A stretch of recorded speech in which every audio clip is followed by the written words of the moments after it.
Lalu dok, ini kan pemerintah sudah mengeluarkan kebijakan bagi pekerja untuk work from home atau bekerja dari rumah. Lalu juga sekolah-sekolah juga sudah di banyak tempat ini mulai dihentikan kegiatannya. Kegiatan-kegiatan di tempat umum dan di tempat ramai juga dihimbau untuk tidak dilaksanakan. Apakah keputusan pemerintah ini sudah tepat untuk mencegah penyebaran virus COVID ini semakin meluas di Indonesia? Oke, saya akan kembali lagi ke konsep awal tadi bahwa hal paling indah dari virus itu adalah sekali lepas atau nggak sengaja lepas gitu, itu nggak akan ada satupun manusia di dunia yang bisa menghentikan. Jadi pada saat kita kemasukan COVID yang baru ketahuan bulan Maret gitu kan, meskipun menurut saya sebenarnya mungkin sebelum itu juga udah masuk gitu, cuman kita nggak sadar itu kan, gitu kan. Nah begitu udah masuk ke satu lokasi, maka itu akan tersebar ke semua wilayah. Tidak ada yang bisa menghentikan. Dan yang terjadi apa? Sebenarnya kita semua sudah kena kok. Coba kalau kita coba berpikir ulang sebelum diberitahukan bulan Maret. Apakah sebelum itu misalnya pas bulan Februari, apakah kita pernah merasakan tiba-tiba sakit, pilek, demam dan kemudian pernah kan? Karena saya mengalami hal yang sama. Pas pada saat saya pulang dari pasar, istri saya mengalami hal yang sama, anak saya mengalami hal yang sama. Hampir sebagian besar orang mengalami hal yang sama, tapi baru ketahuan kan bulan Maret. Nah pertanyaannya, kok kita bisa ngobrol-ngobrol di sini nggak ada yang mati? Terus apa yang terjadi?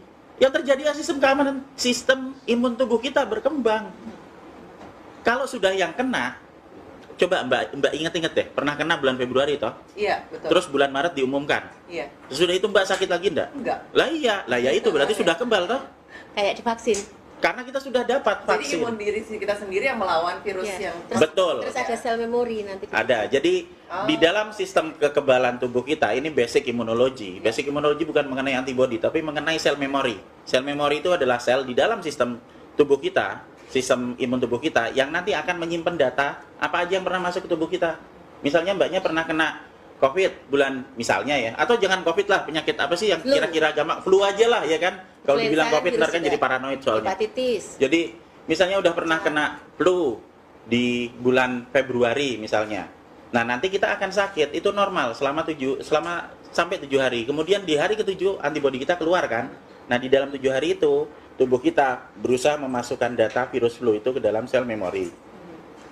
Nah sesudah itu nanti di hari ke-7 antibodi keluar.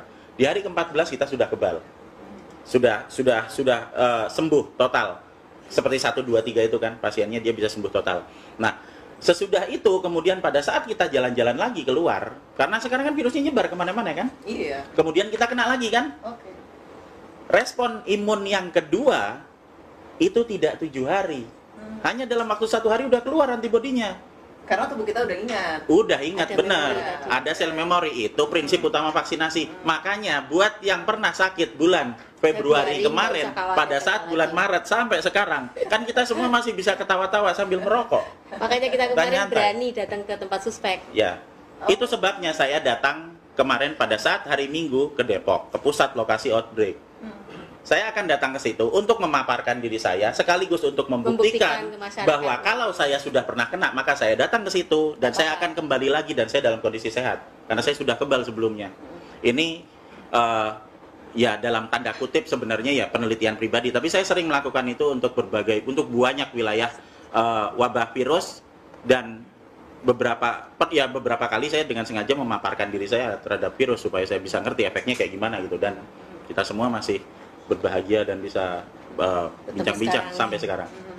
Jadi kebijakan pemerintah untuk menghentikan sementara kegiatan-kegiatan di tempat umum seperti misalnya sekolah, mal, dan juga kegiatan-kegiatan di tempat ramai lainnya, ini menurut dokter sudah tepat atau belum? Kalau menurut saya sudah tepat, karena apa? Kan sekarang kita bayangkan, ini kan virus sudah nyebar. Berarti kenapa sih 14 hari? Karena di 14 hari kan sistem imun kita sudah berkembang, kita akan kebal. Orang yang sudah pernah kena akan beristirahat di rumah dan mengurangi paparan virus yang masuk ke dalam, sehingga dia sudah pernah kena nih sedikit, dia akan bisa mengembangkan sistem antibodinya untuk lebih banyak dan lebih mudah karena nggak kena lagi di sana, iya kan? Itu. Sementara yang belum kena akan mengurangi risiko paparan toh? Betul. Bener. Nah sementara yang sudah terlanjur sakit parah bisa di rumah supaya dia tidak nularin orang-orang yang ada di sekitarnya. Jadi kalau dibilang kita mau apa istilahnya kita menjaga diri di dalam rumah, ya kan, membatasi kegiatan sosial atau kegiatan berkumpul, menurut saya sudah tepat. Dan ini bukan lockdown. Bukan, sama sekali bukan lockdown. Jadi orang-orang kan bilangnya heboh, wah ini ada lockdown seperti itu, seakan-akan seluruh kegiatan berhenti semuanya total. Lockdown itu ditutup katanya. Ya, jadi pemahamannya sebenarnya agak keliru ya dok ya. Istilah lockdown itu dengan penghentian sementara. Betul sekali, dan kita harus hati-hati dengan term ini ya, karena term atau istilah ini akan sangat mudah dimain-mainkan.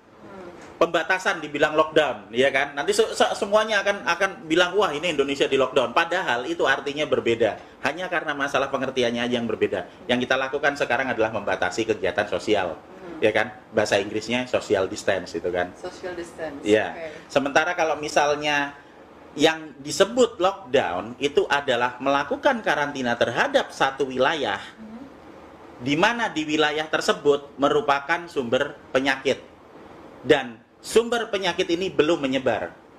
Itu sebabnya Cina melakukan lockdown terhadap Wuhan. Di karantina seperti itu ya dok? Iya, supaya tidak nyebar ke Shanghai sama Hong Kong kan gitu. Okay. Dan memang tidak kesebar ke sana. Nah, sementara jadi lockdown hanya efektif bekerja jika kita tahu sumber lokasinya di mana. Epicentrumnya di mana? Tutup semuanya di situ, ya kan? Sembuhkan semua orang yang ada di situ. Dan dijaga supaya orang yang ada di situ tidak keluar-keluar nyebarin kemana-mana, kan gitu. Nah sekarang kita kembali ke Indonesia. Di mana kasus positif sekarang? Jakarta, Bandung, Semarang, Solo, udah nyebar kemana-mana. Nah apa yang mau di lockdown? Udah nyebar kemana-mana. Kita tidak bisa melakukan lockdown untuk kasus di mana penyakit sudah terlanjur menyebar. Yang bisa kita lakukan adalah kita berusaha untuk mengajari, mengedukasi setiap warga, setiap rakyat Indonesia yang ada supaya sadar bahwa jika mereka sakit apa yang harus dilakukan secara mandiri.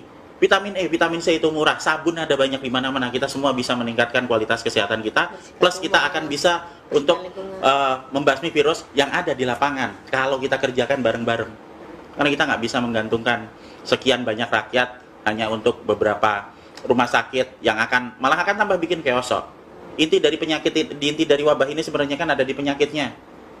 Efek yang berlanjut, chaos, teror, panik yang ada di kepala, yang sebenarnya hal yang ditakutkan itu nggak pernah terjadi. Kita membayangkan kayak yang di video-video orang pada mati gelimpangan, sementara begitu kita sadar tidak lihat HP nih, kita keluar, kita beli mie ayam di depan dan nggak ada orang mati di luar.